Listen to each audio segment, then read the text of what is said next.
Zach here, and welcome to my channel. So today I decided to give you guys a special video going over some tips and some tricks that can help you climb up the ranks as Lili. But before we get into this video, do make sure to leave a like, comment, and subscribe to my channel, because that will greatly help my channel out basically. So the first tip that I have for you guys is how to utilize Lili's sidestep aggressively. I know you guys have been asking me on how to sidestep as her, but I'm going to save that for another video because that's going to take a little bit longer than the amount I am making on this video right now. So for now, I'm going to give you guys a little bit of a snippet on how to utilize Lili's sidestep in a more aggressive way, which is mainly utilizing frame traps. What I mean by frame traps, I will show you. So I know you guys have seen me use this move a lot, which is down 4, which I will show you guys real quick. This move right here, I would either run up to them and throw out down 4, or go into back 1 and to cancel do glide then do down 4. But here's a little trick. You see with down 4, the frame advantage of that, it is -4, right? Now normally you wouldn't be able to attack afterwards, but you're still able to sidestep, and which I'm sure you guys have seen me do majority of my times in most of my videos, whereas you can see majority of my opponents will think I forfeit my chance on attacking, but as you guys can see here, we effortlessly sidestep Asuka's down 3+4. Now if we are lucky, we might be able to sidestep behind them and we can do a much more rewarding punishment, which I'll go over later on. You do want to be careful sidestepping in some scenarios, because if your opponent catches on with you sidestepping, your opponent could use a move that tracks from each side or a specific side, or even use a homing move. So you want to keep that in mind when you're utilizing this trick. There is a way to stop your opponent from utilizing their homing move, which is using while standing 4, for example. Very fast move. It usually will work if your opponent use like a 15 frame or higher, but if they use a 13 frame, for example, like this, for example, you can't utilize her while standing 4. So this is why I say that it's very important to lab, because every move has a weakness. So let's say with Asuka's up back 1-2, for example, if she uses that move, the first attack is a high attack, so I'll know I'll just duck it and then I could just launch her afterwards. So the next point that I want to go over is a scenario if you sidestep behind your opponent. This is one of Lili's best opportunities for her if she's given that opportunity, because she has two strong options on utilizing this, right?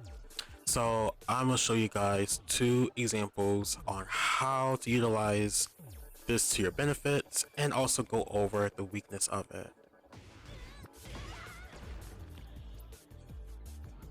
Back to 1 into back turn 1+2 is a very old school way. Back in Tekken 7, this was pretty good because of the fact that you are able to get a combo afterwards if your opponent tries to turn around and block.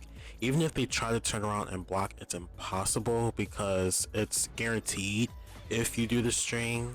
But here is one downside of using Lili's back to 1 into back turn 1+2.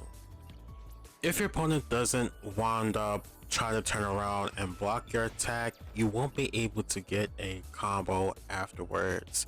Now, even though you won't be able to get a combo afterwards, I still would recommend you utilizing this, because you can still get a follow-up, like either you can use sidestep 3 or do glide 3. Now the next one my personal favorite is utilizing Angel Knee Ascension, which is this move right here. If your opponent tries to turn around and try to block, it is guaranteed you will be able to utilize this combo. I know you guys have seen me utilize this majority of my time during my online matches because of the fact that you're able to get more of a decent damage with utilizing this. And I always say in Tekken 8, the more damage you're able to dish out to your opponent, the better.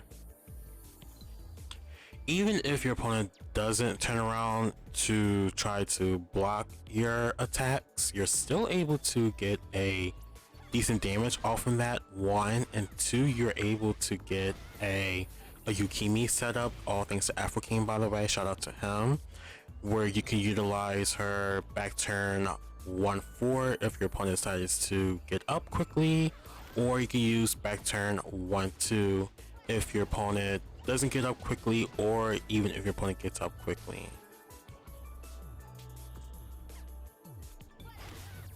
Now the next tip that I want to go over is how to utilize Lili's 4-4 3+4 when she is in heat. I'm sure you guys already know this, but if you guys don't know, you are +7 on block, so this gives you guys quite an amount of scenarios you can do in this type of scenarios. So I'm gonna give you guys all the scenarios you can do when you throw out Lili's 4-4 3+4 when you are close to the wall. So if your opponent doesn't attack or anything, you can use Root of Evil, which puts you at +10 of frame advantage if you have your back turn, which means you can utilize her back turn mix-up shenanigans. That's one option. The second option you can use her Duke Light B+4 for more plus frames advantage. And if your opponent decides to retaliate, you can use 2-4, very easy move to use for like a proper wall splat, basically. Very helpful. Even if your opponent doesn't react to it, you can still utilize 2-4 because you'll be able to sidestep afterwards. I know I didn't show it to you guys here, but just listen. Just trust me on this one. You can also throw out Lili's 3-1 as well, even if your opponent is respecting you, because on block you're still plus, so that means you can still continue on with your pressure. You can utilize 3-1 if your opponent decides to retaliate as well, and you can get a decent damage afterwards. Do be careful though, because your opponent might use a power crush, which does counter this. Basically, this is why I say it's important to lab, where you figure out on how to counter power crush. So let's say with Asuka's power crush, for example, which is our 4-1+2, you can either sidestep it or crouch it and launch her afterwards. Also, do be careful utilizing 3-1 too much though, because if your opponent knows how to handle it, they can parry it, or even worse, use Sabaki.